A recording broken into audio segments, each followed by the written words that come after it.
Hello gorgeous, it's Jen. Welcome back to my channel. Today I'm going over some favorites from December and January. I didn't do a December favorites because I did a best of the year. So I went through the new makeup that I've tried or any makeup that's been standing out to me, and I put together a face and we're gonna go over it right now. Very cool that most of it is drugstore. So if that sounds interesting, just keep watching. Starting with the favorites. I tried the best drugstore primer that I have tried in a very long time. I am typically a high-end primer kind of gal. I have mature skin, I am oily, and I do have some pores and texture in the center of my face. I tried this L'Oreal 24-hour matte setter this month, and it is amazing. It says on the packaging, grips makeup, no shine, skin looks rebalanced over time. I find that this smooths my pores, that it helps me stay matte, it helps elongate the time that my makeup lasts. This is not inexpensive. I believe this is a $14 or $15 primer.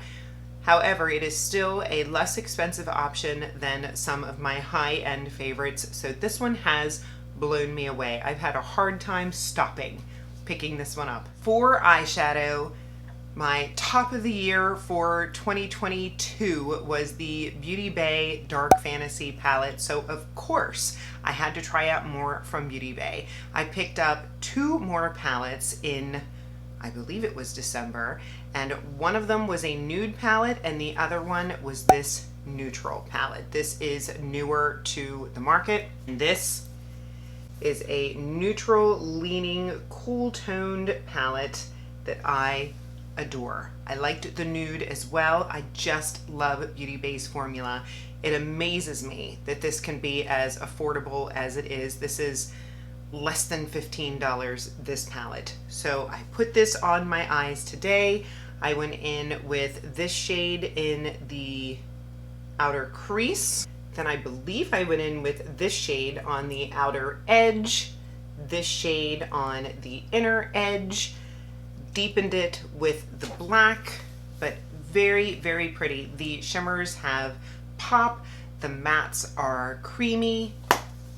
If you've not checked out Beauty Bay, I highly recommend it. Of course, if you were into color, grab the Dark Fantasy palette. So beautiful. Next, I went into mascara, and I have a lot of mascaras that I enjoy. I am typically a drugstore mascara kind of gal. Every now and again, a high-end will creep in and get me. But for this month, I tried out this L'Oreal Telescopic Lift Mascara. And I don't think this is going to be a favorite for everyone. I'm curious to see other creators' YouTube experiences with this mascara, because I don't think that if you are the kind of person that just wants length and separation, that this is the mascara for you. I say this is the mascara for the person that wants all the things, that wants the length, wants the volume. This has a very interesting wand that is flat on one side and then has bristles on the other. What I love about it is I will take that flat side and just apply the product on both sides, and then I flip it over and drag it through, and if I want to keep adding and adding and adding, I can. It could get clumpy if you're not careful. I do have a lash separator that I use, or a spoolie, but I just love it. I do have a different mascara on my bottom lashes. Now, another product that I used in conjunction with that mascara was this heated eyelash curler that a company named Acavado sent to me. They sent it to me to review, and I'm so glad that they did, because it is fabulous. This you can get on Amazon. I will have it linked. I don't think it was crazy expensive, but it is USB rechargeable. It comes with the charger. It comes with the lash separator. I believe it came with a little brush to clean this area, but you turn it on, you wait 30 seconds. I think I did a TikTok on it, And then it has 3 different heat levels. I'm crazy, so of course I always go on the highest heat level. And then you just drag it up your lashes after that first coat of mascara, very, very slowly. And obviously you're gonna see me applying it on the other half of the screen, whatever side that is. And it really gives a good lift to the lashes. I have very much been enjoying this as well. You know, I typically do my little lash lift thing when my lashes are mostly dry, but this works even better. For foundation, I tried a couple new foundations this month and last month, but the one that is standing out to me is this one right here from NYX. This is the NYX Bear With Me Blur. I think the description is a little bit confusing because it talks about medium coverage, but it also talks about it being a skin tint. This, I would definitely say, is medium coverage. What I like about it, first of all, it is on the thin side. I was afraid that this would be very thick. I was drawn to the blurring aspect, but was afraid that the consistency would be too thick and heavy, and it is not. It's not thin, but it's not thick. It is thin enough to please my requirements, but it spreads on the face easily, and it truly dries down to a powdery matte finish without looking dry and cakey. It's got a great texture. I've heard that it's hard to find your perfect shade match. Mine is in light neutral, and I do believe that it is a little bit light for me, but I can make it work with my bronzers. If you are a dry skin person, I'm not sure that you would love this. I think this is more towards normal to oily skin, but I'm sure that if you were a dry skin person and struggled with texture or were really drawn to the blurring, that if you just had a really hydrating primer on underneath, that this would work well. This has been a favorite. I love it. For setting powder, in the Beauty Bay video, Beauty Bay has, the website has lots of different brands, and I had heard great things about Kimchi Chic, specifically the setting powder. So while I was on Beauty Bay's website placing my order, I picked up the Kimchi Chic Puff Puff Pass translucent setting powder, and I love this powder. I think it's around $20, which is a little bit more than what I would normally spend on powder. But first of all, the puff is super, super soft.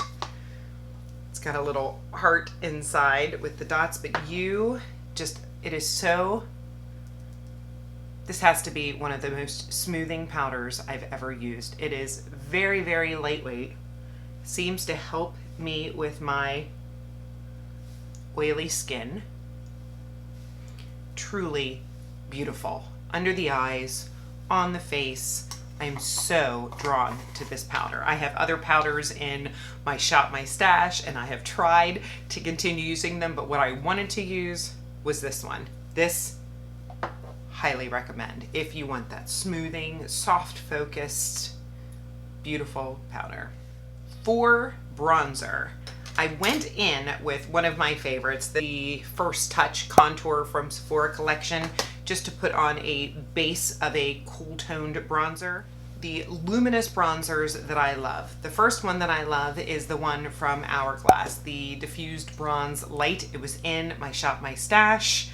I had anticipated getting rid of it, and lo and behold, I fell in love with it. Just the soft glow, cool toned. It's a beautiful, beautiful bronzer. The closest thing that I had in my collection to that was the Flower Beauty Heat Wave bronzer.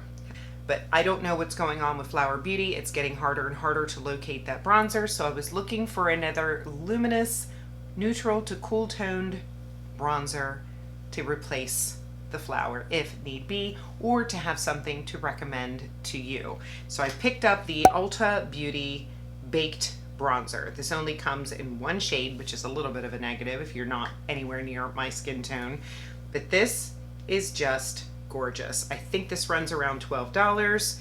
It's got that luminous glow. You can see me putting it on in the video. I tried to show what it looked like with the luminous bronzer and without. Obviously I have it on both sides now. If you were to only add this, you're gonna have a matte look. But if you add this and then a little bit of this on top, you're gonna get that really smooth but luminous and just more of a healthy glow situation. So it just depends on what you're looking for. I don't think this has enough pigment for me used on its own, I like to have that matte base underneath. So whether it's a cream bronzer or a powder bronzer and then throw this on top, it's almost like a finishing bronzer type situation, but I am very pleased with it. I recommend. I went in with the L'Oreal Telescopic Lift on the top, but I prefer a tubing mascara on the bottom. I like how it creates little tubes that will wash away with warm water. I can trust that my mascara is not going to end up under my eyes. That is a problem that I've had for a very long time. So when I saw that Milani had come out with their version of a tubing mascara that I've been told is a dupe for Thrive. I do not know. I've never owned Thrive, but I have owned high-end tubing mascara, so I'm so very happy that there is a drugstore alternative. This and the Ulta Lash Flash are my top two tubing mascaras now. This is fantastic. It goes on your bottom lashes very easy. I have worn this top and bottom, but I do prefer it on the bottom. It just rinses right off with warm water. If you're not familiar with tubing, don't be panicked because the mascara comes off in little tubes. It looks like you have little lashes in your hands or little worms, but it's actually just the mascara. It's a very cool concept, but very, very nice, great product. One more love before I get into the fails, and this last love is from a company called Azure Beauty. This is what the box looks like. They were nice enough to offer to send this nail product to me to give my honest review to you. I was happy to get it. I have done my nails 3 times. You get all the things that you need in this kit. Something just fell. You get 20 different color options to choose for your nails, everything that you need.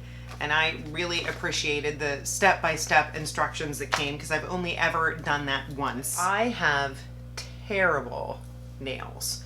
My nails are always breaking and weak, and I have put false nails on way too long in my life, but I chose a nice nude color, and if I can do it, you can do it. Very, very strong, not chipping. These will last for a couple of weeks. This is a fantastic option if you don't want to spend the money getting your nails done, or if you have really weak chipped nails. This has worked out very well for me, and I thank you, Azure Beauty, for sending that product to me. Not a sponsored video, just offering my honest opinion on a product that they offered to me. I have 3 fails. The first one is a primer. This is the Hard Candy Sheer Envy Mattifying Primer. I got this in my stocking for Christmas. I've used it a few times and it just doesn't seem to do anything for my skin. It's not making my foundation last longer. It's not keeping my oils at bay. So I had heard great things about another Hard Candy primer. I can't remember if it was a gripping one or a pore smoothing one, but I wanted to try the matte one, and unfortunately this was a no-go. The next 2 are glosses. I can admit that I am a particular kind of gal when it comes to glosses. I want that thicker gel consistency that has no stick whatsoever. I like a little bit of a cooling feeling, not the pepper cooling, but more the peppermint cooling. If you know, you know. I tried 2 new glosses this month. The first one was the Covergirl Clean, Fresh, Yummy Gloss. I really had high hopes for this. I loved the fat doe foot. I heard that it smelled really good. Unfortunately, it was a miss for me. I do not enjoy the scent. This one is Let's Get Fizzical.